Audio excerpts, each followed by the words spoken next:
ज्या ज्या महिला अशोक खरातच्या टेबलावर बसल्या होत्या त्या महिला म्हणत आहे की अशोक खरातनं आमच्यावर काही जबरदस्ती केली नाही.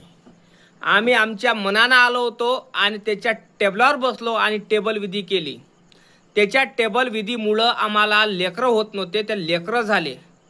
आणि अशोक खरात म्हणतो कोर्टात जज समोर महिलेवर मी कुठल्याही गोष्टीचा अत्याचार केला नाही, महिलेच्या मर्जीनं सगळ्या गोष्टी झाल्या.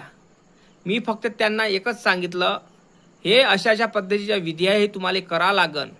आणि ही माझी विधी होती, हे तुम्ही ते बघून राहिले ना व्हिडिओ, हे सगळे सोशल मीडियावर टेबल विधी टेनिसचे हे सगळे विधी आहे. आणि माझी पूजा होती, त्या कारणामुळे महिलेने केल्या. तर जज पण विचारात पडला की याला सजा कुठली देऊ का कुठली नाही. आता विचार करा, ह्या महिला अशा म्हणून राहिल्या की अशोक खरातची काहीच गलती नाही आहे, अशोक खरातनं काही कुठल्याही गोष्टीचा जबरदस्ती आमच्यावर केले नाही, आम्ही स्वतःहून आलो.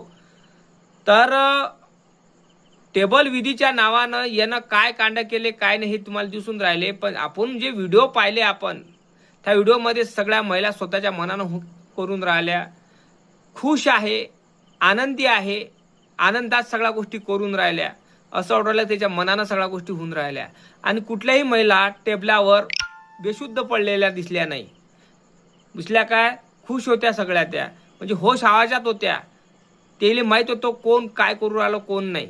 बरोबर नाही काय? नक्की कमेंट करून सांगा ह्या महिलेला काय म्हणाल तुम्ही. जय भीम, जय शिवराय.